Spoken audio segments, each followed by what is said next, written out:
Hello everyone, welcome to crash biology. कैसे हैं आप सभी लोग? उम्मीद करती हूँ आप सभी लोग बहुत अच्छे होंगे। तो आज हम अपने चैनल पे स्टार्ट करने जा रहे हैं BSc first year first semester का सिलेबस। पूरा सिलेबस हमने देख लिया था। एक लेक्चर में हम पूरा सिलेबस देख चुके हैं। तो अब हम अपनी यूनिट से स्टार्ट करने जा रहे हैं। अगर आपने सिलेबस वाली वीडियो नहीं देखी है तो पहले आप वो वीडियो देख लीजिए, क्योंकि आपको उससे क्लियर हो जाएगा कि आपको कितनी यूनिट्स पढ़नी है और उन यूनिट्स में क्या क्या मैटर है। पूरा डिटेल में जो भी पढ़ना होगा सब उसमें मिल जाएगा। मैंने पूरा कवर किया हुआ है वो लेक्चर। अगर आपने वो नहीं देखा है तो मैं उसको भी डिस्क्रिप्शन में डाल दूँगी, उसका लिंक, आप वहाँ से देख लेना। वो देखना बहुत इंपॉर्टेंट है। तो हमने सिलेबस में देखा था कि 8 यूनिट्स हैं हर एक सेमेस्टर में। हमारे बीएससी में बॉटनी में 6 सेमेस्टर्स हैं और हर एक सेमेस्टर में 8 यूनिट्स हैं। Only 6th and 5th semester में डबल सिलेबस है, क्योंकि वहाँ पे आपका एक सब्जेक्ट कम हो जाता है। तो जो 4 सेमेस्टर हैं उनमें 8 यूनिट्स हैं हर एक सेमेस्टर में। तो हम सारी यूनिट्स कवर करेंगे अपने चैनल पे। तो आप पहले सिलेबस वाला पूरा पार्ट कंप्लीट कर लेना। तो हम पूरी 8 यूनिट्स देखने वाले हैं। तो आज हम फर्स्ट यूनिट देखेंगे। तो आज से हमारा एक कह सकते हैं शुभारंभ हो रहा है बीएससी फर्स्ट सेमेस्टर की, यूनिट फर्स्ट का, मतलब पूरे फर्स्ट सेमेस्टर के सिलेबस का, बॉटनी का। तो चलो देखते हैं यूनिट फर्स्ट में क्या है। तो यूनिट फर्स्ट में हमने सिलेबस में देखा था कि 2 पार्ट्स हैं। यूनिट फर्स्ट में 2 पार्ट्स हैं। एक पार्ट में हमको देखना है कि एंशियंट बॉटनी और उसमें इंडिया का क्या कंट्रीब्यूशन है, वो सारा एंशियंट वैदिक वो पूरा पार्ट देखना है, प्राचीन काल वाला। और सेकंड पार्ट में हमको देखना है कि जो माइक्रोस्कोपी और लेमाइनर एयर फ्लो, ये सारी चीज़ें हमें देखनी है। स्पेक्ट्रोफोटोमेट्री, सेंट्रीफ्यूगेशन, ये सारी चीज़ें हमें टूल्स देखने हैं सेकंड पार्ट में, यूनिट फर्स्ट के सेकंड पार्ट में। तो यूनिट फर्स्ट 2 पार्ट्स में डिवाइडेड है, ए और बी करके। ऐसे अगर आपने नहीं देखी है सिलेबस में ये यूनिट, तो आप जाके पहले सिलेबस चेक कर लो, वो बहुत इंपॉर्टेंट है पूरा सिलेबस देखना। तो unit first, introduction to ancient Vedic and heritage botany, ये उसका पार्ट है, फर्स्ट पार्ट। तो यही हमें देखना है, उसके बारे में देखना है। तो चलो देखेंगे हम डिटेल में। सबसे पहले इंट्रोडक्शन। द वैदिक पीरियड और वैदिक as 2500 BC to 600 BC was a period in Indian history during which the Vedas, the oldest scriptures of India, were written। तो जो वैदिक पीरियड था वो कौन सा पीरियड था? वेदों का पीरियड, वेदों का काल, वो था 2500 BC से 600 BC तक। और ये वो पीरियड था जिसमें वेद लिखे गए, जो कि इंडिया के ओल्डेस्ट स्क्रिप्चर्स हैं, मतलब सबसे पुराने स्क्रिप्चर्स हैं, सबसे ज़्यादा फॉलो किए जाने वाले स्क्रिप्चर्स हैं ओल्डेस्ट इंडिया के। तो ये इसी दौरान लिखे गए थे। The study of classification and naming of plants in India is even older than those of Greeks and Romans and dates back to the Vedic period. तो जो हम क्लासिफिकेशन पढ़ते हैं प्लांट्स में, अभी तो आप इतना क्लासिफिकेशन वगैरह पढ़ के नहीं आए होंगे। 11th क्लास में आपने देखा होगा, वहाँ पे इतना इन डिटेल नहीं होता। तो वो जो क्लासिफिकेशन है प्लांट्स का, वो इंडिया में बहुत पहले स्टार्ट हो चुका था। और वो इवन ग्रीक्स जो हैं, ग्रीक्स का जो क्लासिफिकेशन है और रोमन्स का, उनसे भी ओल्डर था। वो वैदिक पीरियड में था, वैदिक पीरियड में दिया गया क्लासिफिकेशन था। In Rigveda 3 groups of plants have been recognised: trees, वृक्ष, हर्ब्स, औषध एंड क्रीपर्स, विरुद्ध। तो देखो ऋग्वेद में ही उनका क्लासिफिकेशन किया जा चुका था। ट्रीज जिनको वृक्ष बोलते थे, हर्ब्स, औषध, और क्रीपर्स, विरुद्ध, इन 3 पार्ट्स में। In Atharvaveda type, shape and morphology of plants is also described. तो जो अथर्ववेद था उसमें टाइप, शेप और मॉर्फोलॉजी डिस्क्राइब की गई थी प्लांट्स की। In Yajurveda 4 groups of medicinal plants is described. और यजुर्वेद में जो मेडिसिनल प्लांट्स हैं उनके 4 ग्रुप्स डिस्क्राइब किए गए थे। तो ये एक हमें इंट्रोडक्शन मिल गया कि एंशियंट हिस्ट्री में बॉटनी क्या है, इंडियन हिस्ट्री में बॉटनी की क्या एक पोजीशन थी, किस तरह से उसमें क्लासिफिकेशन, ये सारी चीज़ें, नेमिंग और मॉर्फोलॉजी, ये सब किस तरह से ऋषि मुनियों ने लिखा था उनके बारे में। अब हम नेक्स्ट देखेंगे प्लांट्स ऑफ वैदिक पीरियड। तो वैदिक पीरियड में कौन कौन से प्लांट्स मिलते थे हमें, हम ये देख रहे हैं अभी। The most celebrated plant that finds frequent mention in the Rigveda and later Samhitas is the soma plant. तो जो सबसे ज़्यादा मिलने वाला है, जिसका मेंशन सबसे ज़्यादा मिला है ऋग्वेद में, और उसके बाद आगे की जो संहिता आई थी उनमें वो था सोमा प्लांट। कौन सा plant? Soma plant. The Vedic Indians hail Soma as the lord of forest वनराज। तो जो वैदिक इंडियंस थे वो सोमा को कैसे कंसीडर करते थे, किस तरह से देखते थे, वो लॉर्ड ऑफ फॉरेस्ट की तरह देखते थे, भगवान, जंगल के भगवान की तरह, जिसको बोला जाता था वनराज, वनराज। The botanical identity of Soma plant however has not been decided till today. तो जो बोटेनिकल आइडेंटिटी थी सोमा प्लांट की वो अभी तक नहीं पता है, मतलब बॉटनी में क्या था वो वहाँ पे सिर्फ मेंशन्ड है, सोमा प्लांट अभी वो आइडेंटिफाइड नहीं है।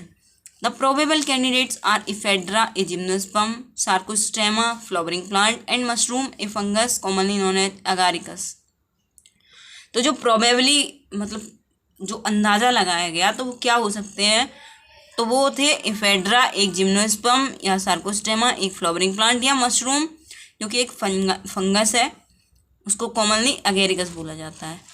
The second most mentioned plant was people और अश्वत्थ, ficus religiosa during the Vedic period. तो जो सेकेंड मोस्ट मेंशन्ड प्लांट था वो था पीपल, जिसको बॉटनी में बोलते हैं फाइकस रिलीजियोसा, और उसको अश्वत्थ बोला जाता था उस वक्त। The Rigveda refers to the utensils and vessels fashion out of the wood of ashvattha tree. तो जो ऋग्वेद है उसमें यूटेंसिल्स और वेसल्स मेंशन्ड है, जो कि वुड, किसकी वुड से बने हैं, पीपल की वुड से, पीपल की लकड़ी से बने हुए, उसमें बर्तन का मेंशन है ऋग्वेद में।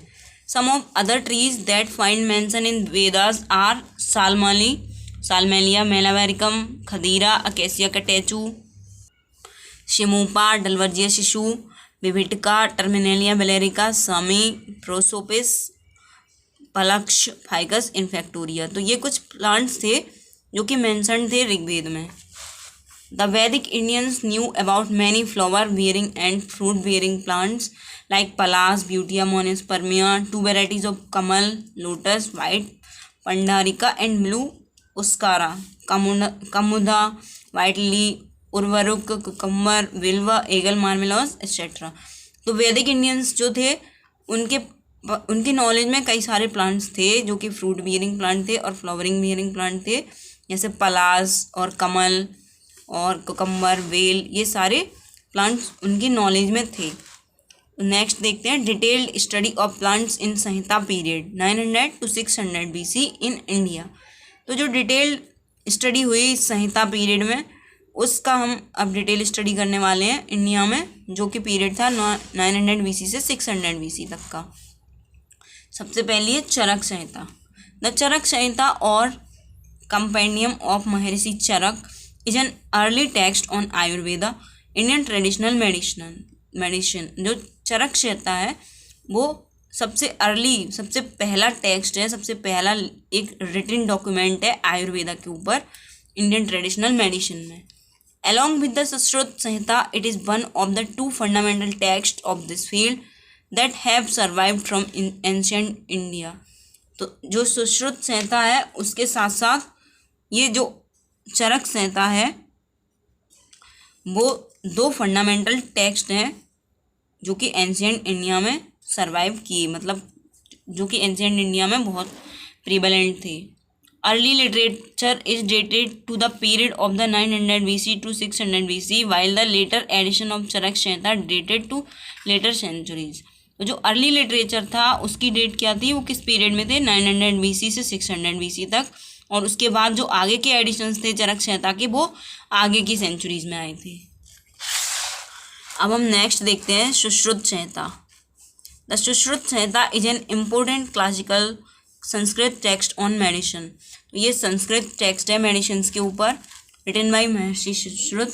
ये किसने लिखा था, Maharshi Sushruta. It is commonly dated to the period of Ayurveda, Indian traditional medicine, alongside the Charaka Samhita, वेल Samhita and medical portions of the Bower manuscript. तो ये लिखा गया था महर्षि सुश्रुत के द्वारा, और इसका जो डेटेड है, कॉमनली डेटेड है ये, इसका पीरियड था आयुर्वेद वाला पीरियड, जो कि इंडियन ट्रेडिशनल मेडिसिन को बोला जाता है आयुर्वेदा। और वो किसके साथ था, चरक संहिता और वेल संहिता, और कुछ पोर्शन था वावर मैन्युस्क्रिप्ट का। The Sushruta Samhita in its extant form in 184 chapters contains descriptions of 1120 illnesses, 700 medical plants, 64 preparations from mineral sources and 57 preparations based on animal sources। तो सुश्रुत संहिता में क्या था, 184 चैप्टर्स थे जो कि क्या किस किस का डिस्क्रिप्शन कंटेन करते थे, 1120 जो बीमारियां थी उनकी दवाइयों के बारे में, 700 मेडिसिनल प्लांट्स के बारे में, और 64 प्रिपरेशंस थी, मतलब किस तरह से जो मिनरल सोर्स हैं उनसे प्रिपेयर करके डिसीज़ को कंट्रोल किया जा सके, और 57 प्रिपरेशन थी जो कि एनिमल सोर्सेज पे बेस्ड थी। डिस्क्रिप्शन ऑफ प्लांट मॉर्फोलॉजी इन संहिता, तो इस संहिता में जो प्लांट मॉर्फोलॉजी थी वो किस तरह से डिस्क्राइब थी वो देखते हैं अब। Charaka 1st century AD divided the plants into, तो जो चरक ने डिवाइड किया था उनका क्लासिफिकेशन था vanaspati, trees with flowers with fruits, वनस्पति में ट्रीज विद फ्रूट्स थे, vanaspatya trees with flowers and fruit, इसमें फ्लावर्स और फ्रूट थे इन ट्रीज में, aushadhi herbs that wither after fruiting, जो औषधि थी उनमें हर्ब्स आती थी और वो फ्रूटिंग के बाद डिस्ट्रॉय हो जाती थी, viruddha others herbs with spreading stems, तो इसमें जो स्टेम्स थी वो स्प्रेड हो जाती थी एक जगह से दूसरी जगह। तो ये इस तरह से डिवाइडेड थे प्लांट चरक संहिता में। तो आप इन सब का स्क्रीनशॉट लेते जाना और नोट्स बनाते जाना, बहुत इंपॉर्टेंट है ये नोट्स बनाना, क्योंकि अगर आप नोट्स नहीं बनाओगे तो आपको समझ में नहीं आएगा। अगर आप PDF देख भी लोगे तब भी आपको वो क्लैरिटी नहीं आएगी जो कि आपको लिख के आएगी। तो लिखना बहुत इंपॉर्टेंट है, क्योंकि आपको अल्टीमेटली अगर आपका रिटन एग्जाम है तो उसमें लिखना ही है, अगर ऑब्जेक्टिव नहीं है तो। Sushruta 600 BC had almost an identical classification as of Charaka. Manu classified plants into 8 groups. तो जो सुश्रुत का क्लासिफिकेशन था 600 BC का, वो भी ऑलमोस्ट सेम था जैसा चरक ने दिया था, लेकिन मनु ने क्लासिफाई किया था प्लांट्स को 8 ग्रुप्स में। ये भी एक ऋषि थे, उन्होंने 8 ग्रुप्स में प्लांट्स को क्लासिफाई किया। औषधि, सबसे पहला है औषधि, plants bearing abundant flowers and fruits but withering away after fruiting, example rice, wheat, etc.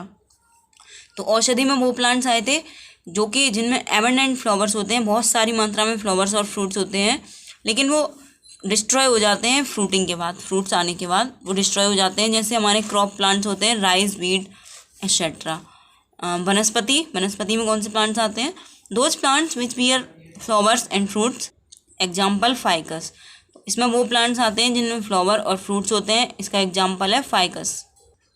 Next है वृक्ष, plants which bear both flowers and fruits, example mango. तो वो प्लांट्स जो फ्रूट और फ्लावर दोनों कंटेन करते हैं, एग्जाम्पल है मैंगो। गुच्छ, बसी हर्ब्स जैसे jasmine, trina, all types of grasses, gulma, succulent plants, और प्रतन, क्रीपर्स, वाली, ट्विनर और such plants which need a support. तो ये हो गया क्लासिफिकेशन मनु के द्वारा दिया हुआ।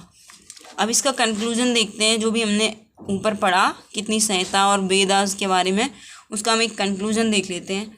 On the basis of above historical periods of documentation in India from the ancient books and literature, it may be concluded that study of plants, plant taxonomy and study of medicinal plants had been developed during Vedic period 2500 BC to 600 BC।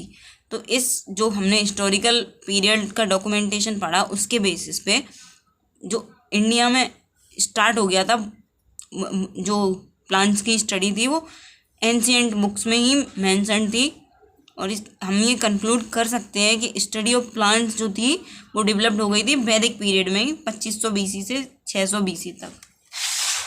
Our renowned botanist sages had vast knowledge of plants with their botanical characteristics and medicinal value. तो हमारे जो botanist थे उनको बहुत vast knowledge हुआ करती थी plants के बारे में, उनके बॉटेनिकल कैरेक्टर्स की नॉलेज के साथ, और उनकी मेडिसिनल वैल्यूज़ भी पता थी उनको। Various botanical names, mostly derived from Greek and Latin words by Linnaeus, are taken from Sanskrit word like amla, Phyllanthus, Ammalica, and word Ammalica derived from Sanskrit word amlaki। तो जो बहुत सारे botanical names हैं जो कि derive किए गए Greek और लैटिन वर्ड से लीनियस के द्वारा, वो संस्कृत वर्ड से लिए गए हैं। एग्जाम्पल है आंवला, फाइलेंथस, एम्मेलिका जिसका बॉटेनिकल नेम है, वो जो जिसमें वर्ड एम्मेलिका है उसमें वो संस्कृत वर्ड अम्लकी से आया है।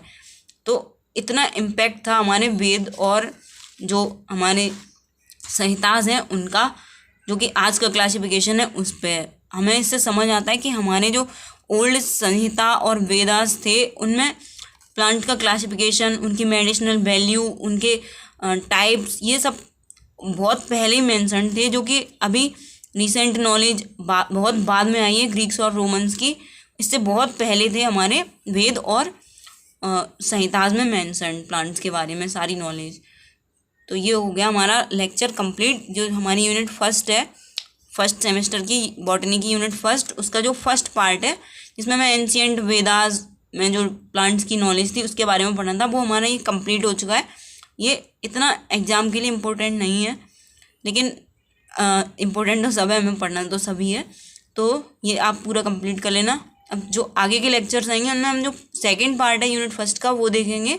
उसमें हमें पढ़ना माइक्रोस्कोपी, स्पेक्ट्रोफोटोमेट्री, सेंट्रीफ्यूगेशन, ये सारी चीज़ें पढ़नी है। उसके काफ़ी सारे लेक्चर्स आएंगे, तो वो आप सारे देखना। और ये वाला लेक्चर प्लीज़ बताना कि कैसा लगा, और अगर अच्छा लगा तो बिल्कुल ज़रूर बताना, और लाइक कर देना ज़्यादा से ज़्यादा अच्छा लगे तो, और शेयर भी करना, और चैनल को सब्सक्राइब प्लीज़ कर देना, ज़रूर कर देना।